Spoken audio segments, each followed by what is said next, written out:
Hello, hello, hello, and welcome into the latest episode of We Are Soccer Central. Got a fun conversation on the way. The Northern Michigan Faux Football Leagues is reaching the conclusion of their 2024 season here in a little bit. And if you're not familiar with what that is, it is a fun, would you say, imaginary football league with teams north of M55 in the northern reaches of Michigan. Teams like the Manistee City Redcoats and the Isle Royale Rangers duke it out week in, week out. And this league consists of 56 clubs across 3 leagues. And at the heart of it, a group of friends from the Lansing area, and it has since turned into a much bigger thing. So to talk about the Northern Michigan Faux Football Leagues, I've got Ken Seelman and AJ Badge. Welcome to the program, gentlemen. Hey, Robert, thanks for having us. Thanks for having us. So, Northern Michigan Faux Football Leagues. It's really fun. I've had a lot of people ask me, do all these little towns in Northern Michigan, do they really have soccer teams? And I've explained it a couple of times. And there's really cool design behind all these teams. Most of them have some really cool badges with some fun backstories and their own Twitter handles and stuff like that. How did all this start? Ken, how many members? Let's start with this. How many guys started this all, and where did the idea to create a made-up football league? How did this all start? Well, it started with me and Jeff Bukowski just kind of knocking around ideas of, because we both like Northern Michigan, we both have an affinity to Mackinac City. So I just came up with a fake name, for a fake team I'd have, Mackinac City Redcoats, and I would kind of tweet back and forth fake games that we did, and I would insert kids that I played soccer with growing up would score this goal or would be this goalie, and then Jeff started coming up with a few other ideas, and we had a good time with that for a little while, and then I got a message from another team that was up there, Ignistown FC, and I'm like asking Jeff, did you make this? Who's this? This Ignistown guy was messaging me and saying, hey, we ought to have a game, and Mackinac City or below the bridge, you suck, and all that stuff. I'm like, who is this guy? Getting a little freaked out about it, and then we find out that it was AJ. He wanted to get in on it too, and he had me going for a good few weeks before he finally let me know that it was him who was yanking my chain a little bit. So AJ, so you just saw these guys jawing back and forth a little bit, and you incognito started St. Ignis? Yeah. I heard about it from another common or branch member. I overheard them talking about it, so I decided to troll Ken on Twitter as a rival club. And what better rival for Mackinac City than the guys at the top of the bridge, St. Ignis? That's a hilarious dig to call them the bridge trolls here on the talking soccer. Yeah. You almost got like kind of like faux soccer catfish there a little bit to start this whole thing off. Yeah, exactly. We started just with Jeff and I started making teams like from Alpena and Escanaba and Munising. So we all kind of had ideas of Northern Michigan teams, and we would have these, just Twitter games that were just basically tweeting back and forth. And then all of a sudden Ignistown shows up and we're like, who the hell's this guy? And a little bit of back and forth. And then AJ finally spilled the beans, and we had a good laugh about it. And then it's like, well, if AJ's having this much fun with it, and other people within the Lansing Common supporters group were getting a kick out of it, man, maybe we've got something here. So yeah, the common thread is your guys all being part of Lansing Commons fan group. So that kind of the core group of friends is what kind of started it, but doesn't sound like it kind of came about organically, just with some online banter by the sound of it. Oh, definitely. That's exactly how it came about. Okay, and one of the things that really stands out is the beautiful design. All these teams have crests and some mottos and whatnot. So who puts all those together? Do people make their own, or is there a guy in the group that really puts a lot of heart into it? Because some of these are better than some of these logos are better than some of the professional ones out there. Yeah. To be honest, some of the guys have made their own. There's a couple that are, we'll call it owner made. There are others that are. There's a couple that are designed by Dustin, another common or another branch member, but most of them have been created by Jeff Sykes, and it's what he does, and why not use it? Yeah, some of them I encourage everyone to check out nmffl.com. So that's Northern Michigan Faux Football League.com, NMFFL. And there's a page of the clubs, and some of these badges are absolutely gorgeous. And you can tell which ones that are owner made and which one that have the Jeff Sykes design to them, and they're gorgeous. Which teams do you guys like lead or control? And then how many of the teams are like one individual runs that team's account, or are there a lot that are on like kind of autopilot? Hey, I've got a few teams that I run. I run Mackinac City. I run East Tawas Lumberman. I run Ishpeming Whitefish. Think that's the only three that I've got. But AJ, you've got a couple. Jeff's got a couple. I mean, yeah, some people just have one team. My son has Traverse City Football Club, so that's his only team. But a lot of people have multiple teams just because they like playing each week. Yeah, it's interesting that you're the Mackinac City. I've always been magnetized a little bit. I have a soft spot for the Redcoats myself. It doesn't seem like they're having the best season this year, kind of bottom half of the table. And with that, and before we move on to this thing, so how many guys are involved overall, would you say? I would say offhand, I would say over 40 different people are involved. It could be anywhere. It could be closer to 45 to 50. But I would say probably 40 is a good number. Okay, that's very cool. So it's definitely a solid crew getting into it. Oh, Some of it's the names, international.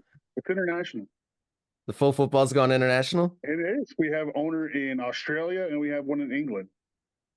Oh, so the word is definitely spread. So people are definitely into it. And the aspects that I enjoy are, the badges and kind of like the sayings, like the Isle Royale Rangers. I think the tagline is we have bears, moose, and football. Yeah. And there's some fun like that. And then the Roscommon Uncommon Mosquitoes. They're great. So there's just like a decent amount to dig into.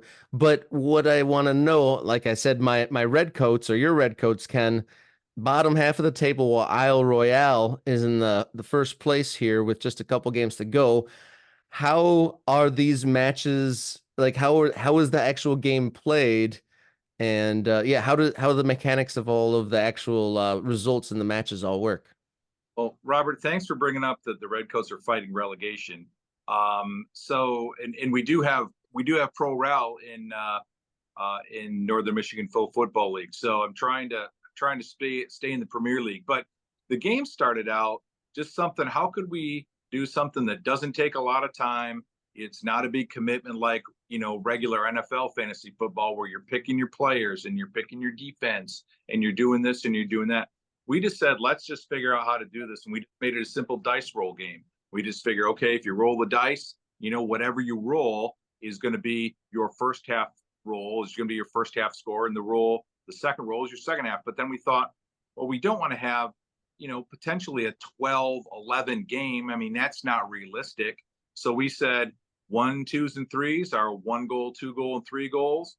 4, 5s, and 6s are no goals. So the most you can score in a game is 6. If you got 3 in the first half, a 3 in the second half. So, and those realistically, you don't see 6-5 games. You see 2-0 games. You see 3-1 games. So the scores are really pretty realistic, and it's worked out really well. That's cool. And so how does a match day work? AJ will tell you the schedule.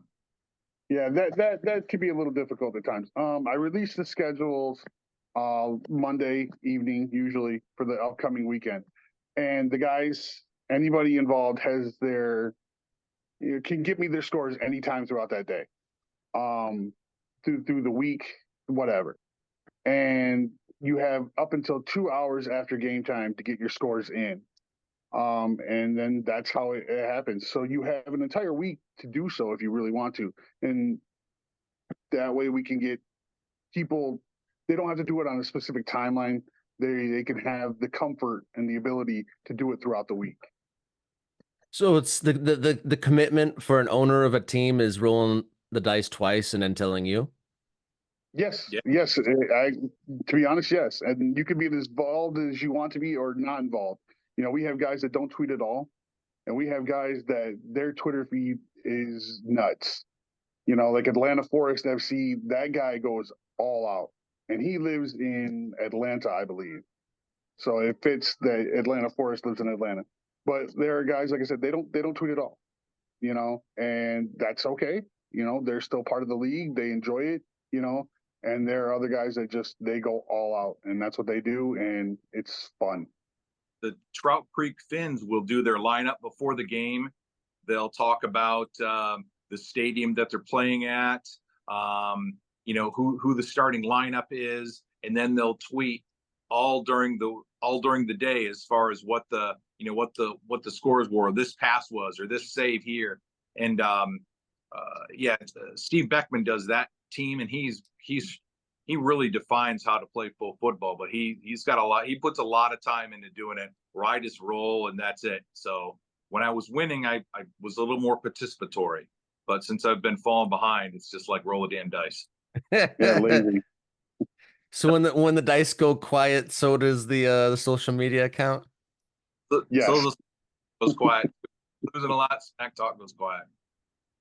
Oh dear. And what of all the teams, what's kind of your favorite, your own aside, what are some of some of the backstories of these small town teams? Because for those not in the Michigan area, these towns that we're talking, some of them aren't even towns, they're just places out in the wilderness, in the UP and stuff like that. So of all these teams and the little backstories or bios, what would you say is one of the more fun ones?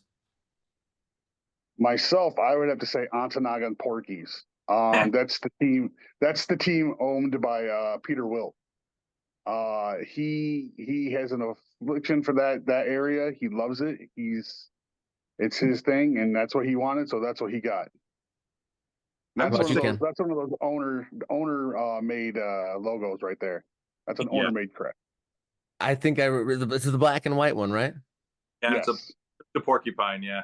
So I would say another good one is Paradise City Shipwrecks. That's our friend Jeff Bukowski, and that was a Jeff Sykes logo, but Paradise is the closest point to where the Edmund Fitzgerald went down.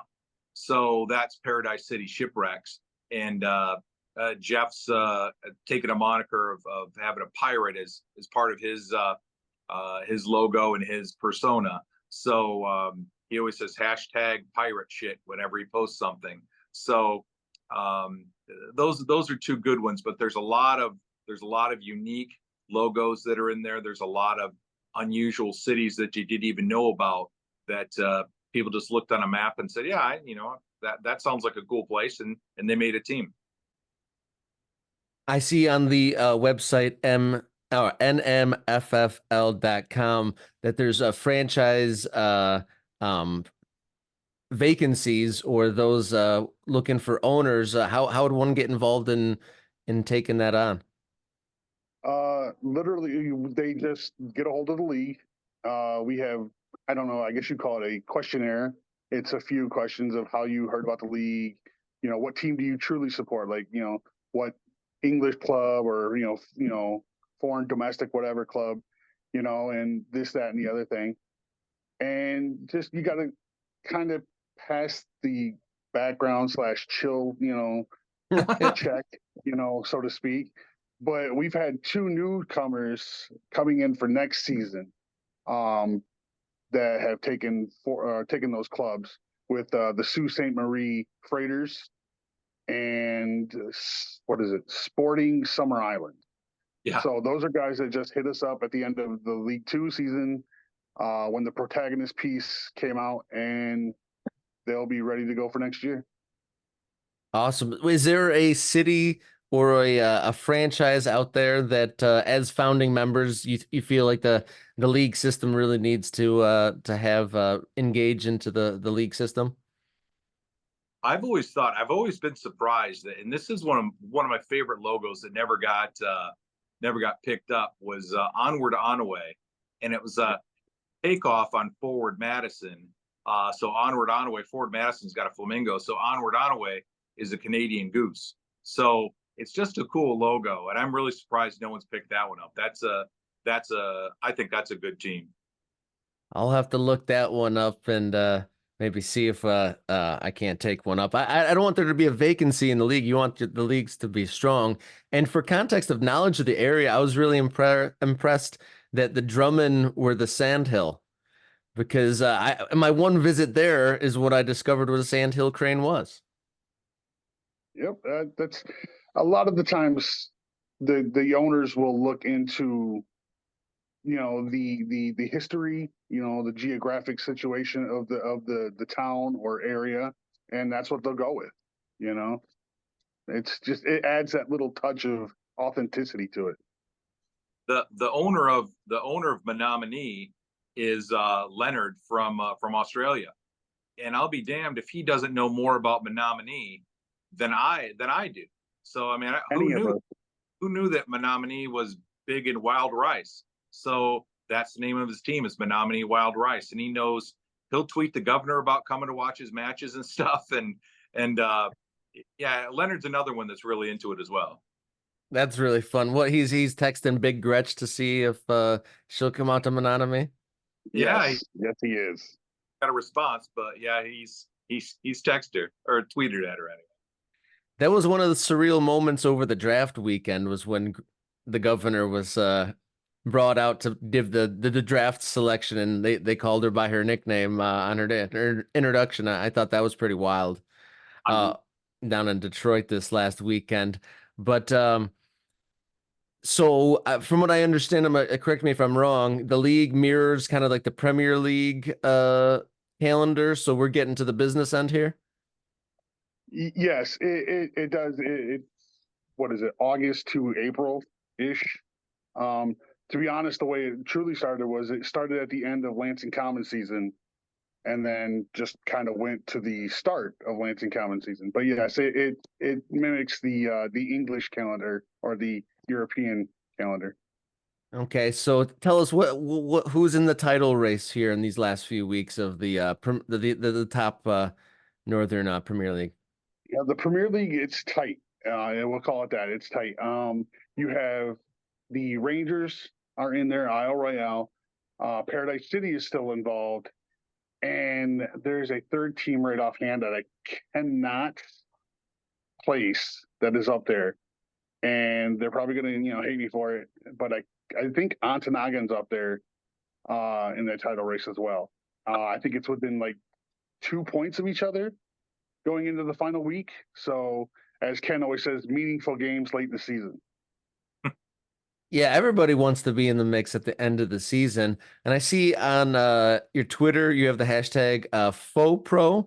I mean, you guys aren't the only faux soccer league in this world.